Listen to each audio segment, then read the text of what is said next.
Por más de 1000 años, esto no fue un fósil. Fue la lengua petrificada de un dragón. Un amuleto codiciado por reyes y papas, una glosopetra, que según el historiador romano Plinio el Viejo, caía del cielo durante los eclipses y podía neutralizar cualquier veneno. Era un objeto de poder, nacido de la mitología. Pero la verdad era mucho más grande, mucho más antigua, y tenía dientes. ¿Se imaginan el shock de descubrirlo? El miedo es el primer artista, y el océano era su lienzo en blanco. Antes de la ciencia, el miedo pintaba los mapas de nuestro mundo, llenando los abismos con monstruos marinos. Historias de bestias con tentáculos como mástiles, capaces de arrastrar barcos al infierno. Pero el miedo no crea de la nada. Se alimenta de la realidad. Hemos archivado estas historias en la biblioteca de la fantasía, tratándolas como cuentos. ¿Y si son algo más? ¿Un código? Un lenguaje antiguo cuyas claves perdimos. Cada monstruo, un fósil narrativo esperando a ser decodificado. Este no es un viaje a la fantasía. Es una expedición forense para traducir la historia oculta en nuestras pesadillas más antiguas. Es una invitación a mirar de nuevo, a dudar de lo que nos contaron y a redescubrir las maravillas que la historia confundió con monstruos. Acompáñennos en este viaje a las profundidades, no solo del océano, sino de nuestra propia memoria colectiva. Juntos vamos a reconstruir el archivo encriptado de la realidad, pieza por pieza, leyenda por leyenda. La verdad nos ha estado esperando todo este tiempo. La narrativa convencional es simple, casi tranquilizadora. Los monstruos marinos son producto de la ignorancia. Es la explicación que encontramos en los libros de texto. En un mundo sin sonar, sin submarinos de exploración profunda, sin el conocimiento taxonómico que hoy damos por sentado, cualquier cosa era posible. El gran historiador francés del siglo XIX, Jules Michelet, lo definió con una precisión poética en su obra, La Mere. Era la fecunda oscuridad del mar. Una oscuridad que no solo era física, sino también mental. Los bestiarios medievales, como el famoso bestiario de Aberdeen, no eran libros de zoología mítica. Eran catálogos del miedo, guías morales donde cada criatura, real o imaginada, era un símbolo, una lección divina. El león representaba a Cristo, el pelícano, el sacrificio. Y los monstruos marinos, ellos representaban los peligros del pecado, los demonios que acechaban en las profundidades del alma y del océano. Pero ¿cómo se sentía realmente? Ahora salgamos del scriptorium y subamos a la cubierta de una carabela del siglo XV. Imaginen estar a meses de casa. La única tierra firme es esta madera que cruje bajo sus pies. Solo unos pocos centímetros de roble te separan de un abismo de 2 kilómetros de profundidad. La comida es un recuerdo, el agua es rancia, y el escorbuto, esa enfermedad de la deficiencia, no solo pudre tus encías, nubla tu mente, te provoca alucinaciones. En la quietud de la guardia de medianoche, un golpe sordo y húmedo contra el casco. Un sonido orgánico. A la mañana siguiente, una forma colosal, una sombra viva, pasa bajo el barco. No es rápida. Es inmensa. ¿Qué le dices a tu familia cuando vuelves, si es que vuelves? No tienes el lenguaje para describir un cefalópodo abisal o un cetáceo no clasificado. No dices, vi un animal desconocido. Dices, vi un monstruo. Construyes una historia para contener un miedo demasiado grande para las palabras. Así nacieron estas leyendas. No como ficción deliberada, sino como los informes de campo de un trauma colectivo, la única forma de procesar lo incomprensible. El caso número 1 de nuestro expediente, el origen del Kraken. Su fama es legendaria. El obispo e historiador noruego Erik Pontoppidan, en su Historia Natural de Noruega de 1752, lo describió basándose en testimonios de marineros. No era una simple serpiente marina. Era, según sus palabras, del tamaño de una isla flotante, capaz de crear un remolino mortal al sumergirse, arrastrando todo a su paso.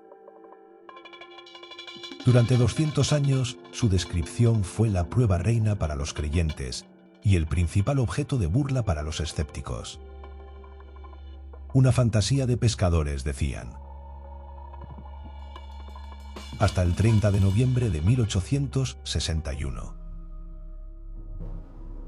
El buque de guerra francés Alecton, bajo el mando del capitán Frédéric Bouyer, se encontró con lo impensable. No era un mito, era una criatura de carne y hueso. Un monstruoso calamar de un rojo intenso, con ojos del tamaño de balas de cañón, que los miraban con una inteligencia fría y alienígena. Bouyer, en su informe oficial a la Academia de Ciencias de Francia, documentó la batalla. Dispararon, lo arponearon. Pero la piel de la criatura era blanda y los arpones no se sujetaban. Finalmente lograron pasar un lazo por su cola. Pero cuando intentaron izarlo, el peso fue demasiado. El cuerpo se desgarró y solo recuperaron un trozo de aleta de 20 kilos, dejando que la masa principal, aún viva, se hundiera en el abismo.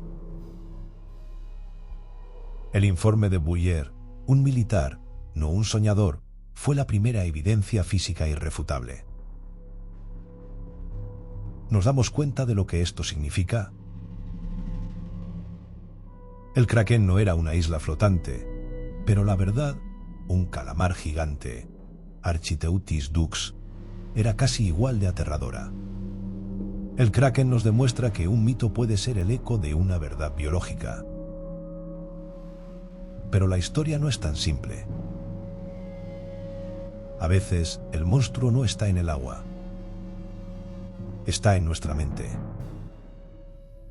Viajemos a 1933, a las tierras altas de Escocia, el lago Ness. Durante siglos fue un lago como cualquier otro, con folclore local sobre kelpies y espíritus del agua. Pero ese año se inaugura una nueva carretera a lo largo de su orilla. Por primera vez, el lago es accesible al tráfico masivo. Y de repente, los avistamientos explotan. Aldie Mackay, gerente de un hotel local, afirma haber visto una bestia rodando y zambulléndose. La prensa, ávida de historias en plena Gran Depresión, lo convierte en una sensación mundial. Nace una leyenda moderna. Y entonces llegó la prueba definitiva. La foto del cirujano, publicada en el Daily Mail en 1934. La silueta icónica, un cuello largo y grácil emergiendo del agua. Parecía confirmar la teoría más romántica de todas, que un plesiosaurio, un reptil marino de la era de los dinosaurios, había sobrevivido milagrosamente en las profundidades del lago. Era la historia perfecta, una reliquia viviente, un desafío a la extinción. Pero como revela el análisis del historiador social Gareth Williams, la foto era una falsificación admitida. Una confesión en el lecho de muerte en 1994 reveló la verdad. El monstruo era un submarino de juguete comprado en Woolworths, modificado con una cabeza y un cuello de masilla. ¿Duele saberlo? El monstruo del lago Ness no era un plesiosaurio. Era un producto de la cultura de masas, la necesidad de misterio y, sobre todo, una bendición económica para una región empobrecida. A diferencia del Kraken, no era un informe de campo distorsionado. Era un mito construido deliberadamente, un tulpa, una idea tan poderosa que cobró vida propia en nuestra imaginación colectiva. El laberinto de la duda nos enseña una lección crucial. Debemos aprender a distinguir entre los ecos de la realidad y los ecos de nuestros propios deseos. Durante siglos, la glosopetra fue magia. Pero en el siglo XVII, el mundo estaba cambiando. La revolución científica estaba en marcha. La razón comenzaba a desafiar a la superstición. Y en este nuevo mundo de pensamiento crítico, un hombre estaba a punto de resolver un misterio de 1000 años. Su nombre era Nicolaus Steno, un anatomista danés que trabajaba en Florencia bajo el mecenazgo de los Medici. Steno, un hombre de fe profunda, creía que el libro de la naturaleza de Dios podía ser leído y entendido. En 1666, unos pescadores capturaron un tiburón blanco gigante cerca de Livorno, y su cabeza fue enviada a Steno para que la diseccionara. Fue en ese momento, en ese acto de anatomía comparada, que ocurrió el factor Nex, la conexión que lo cambió todo.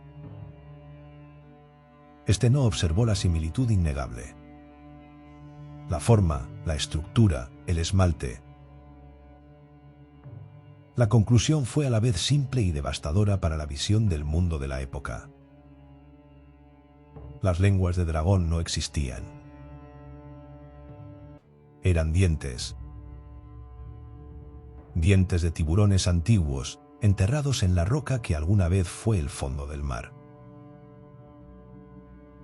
Esta revelación, publicada en su obra De Solido, en 1669, no solo resolvió el misterio de las Glossopetrae, sentó las bases de la paleontología. Demostró que la Tierra tenía una historia mucho más profunda y antigua de lo que la Biblia sugería, y que criaturas colosales se habían extinguido. Un mundo sin dragones, pero con monstruos aún más grandes. El monstruo mítico murió, pero en su lugar nació algo mucho más real y asombroso. Chalcócles Megalodon. De todas las leyendas del mar, ninguna ha cautivado tanto nuestra imaginación como la de la sirena. Mitad mujer, mitad pez, una criatura de belleza y peligro. Su canto, según Homero, era tan irresistible que podía llevar a los marineros a la locura y a la muerte en las rocas. Durante milenios fue el arquetipo de la tentación mortal que acechaba en el mar, la personificación de sus encantos y sus peligros. Eran el sueño y la pesadilla de todo marinero. Y cuando Cristóbal Colón zarpó hacia lo desconocido, esperaba encontrarlas. Y las encontró. O eso creyó. El 9 de enero de 1493, cerca de la actual República Dominicana, Colón escribió en su diario: «Vi 3 sirenas que salieron bien alto de la mar, pero no eran tan hermosas como las pintan, que en alguna manera tenían forma de hombre en la cara». Lean esa frase de nuevo. Sientan el peso de la historia en esas palabras. Es un momento de una honestidad brutal. La decepción es casi palpable. No hay seducción, no hay belleza fatal. Solo una criatura extraña, con forma de hombre en la cara. Colón, el explorador en el umbral de un nuevo mundo, seguía viendo a través de los ojos del viejo. Vio lo que su cultura le había preparado para ver, pero su honestidad como cronista le obligó a registrar la extraña y decepcionante realidad. El animal que probablemente vio fue el manatí del Caribe. Un mamífero marino lento, gentil, que puede flotar verticalmente y tiene extremidades prensiles. Para un marinero solitario, desnutrido y desesperado por ver una forma humana después de meses en el mar, la silueta distante pudo haber sido suficiente. Este encuentro es quizás la revelación más profunda de todas. Nos obliga a preguntarnos, ¿cuántas de nuestras verdades son simplemente las historias que nos contamos para darle sentido a lo que no entendemos? Vemos lo que esperamos ver, no necesariamente lo que está ahí. La ciencia nos da nombres y clasificaciones, pero la experiencia humana es un filtro mucho más complejo de miedo, esperanza y soledad. Y si el verdadero misterio no es lo que descubrimos en el fondo del mar, sino lo que hemos olvidado sobre cómo funciona nuestra propia mente al enfrentarse a lo desconocido. Piénsenlo. Hemos viajado desde los fiordos de Noruega hasta las cálidas aguas del Caribe. Hemos visto cómo el miedo transformó a un calamar en un demonio, cómo la soledad convirtió a un mamífero en una ninfa, y cómo la razón convirtió un amuleto mágico en la prueba de un depredador prehistórico. La lección parece clara. Los monstruos se desvanecen bajo la luz de la ciencia, revelando maravillas aún mayores. Hemos aprendido a leer algunas páginas de este libro de la naturaleza. Pero el libro no está terminado. El océano cubre más del 70% de nuestro planeta, y más del 80% de ese reino acuático permanece inexplorado, sin cartografiar, sin observar. En 1997, la NOAA registró un sonido de ultra baja frecuencia en el Pacífico Sur. D-Blob. Era más potente que el de cualquier animal conocido. La explicación oficial fue un criosismo, un terremoto de hielo. Pero su perfil acústico era extrañamente biológico. En las aguas heladas de la Antártida, balleneros japoneses hablan de enormes ningen, humanoides blancos y pálidos. ¿Son los mitos de mañana? ¿Informes de campo de criaturas que aún no tienen nombre? La realidad es, y siempre será, más extraña que la ficción. El océano sigue siendo el guardián de nuestros secretos más profundos. Y en su silencio abisal, otros ecos de la verdad esperan a su traductor. La búsqueda no ha terminado. Apenas ha comenzado. La conversación no debe terminar aquí, en la oscuridad del abismo. Ahora les toca a ustedes ser los investigadores.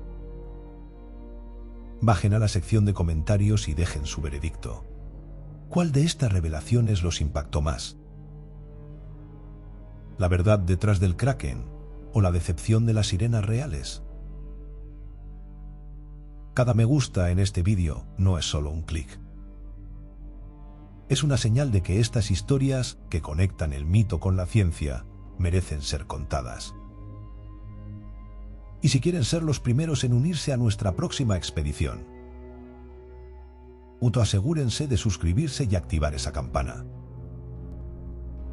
Es unirse a una búsqueda que, como dijimos, apenas comienza. El pasado aún tiene mucho que decirnos.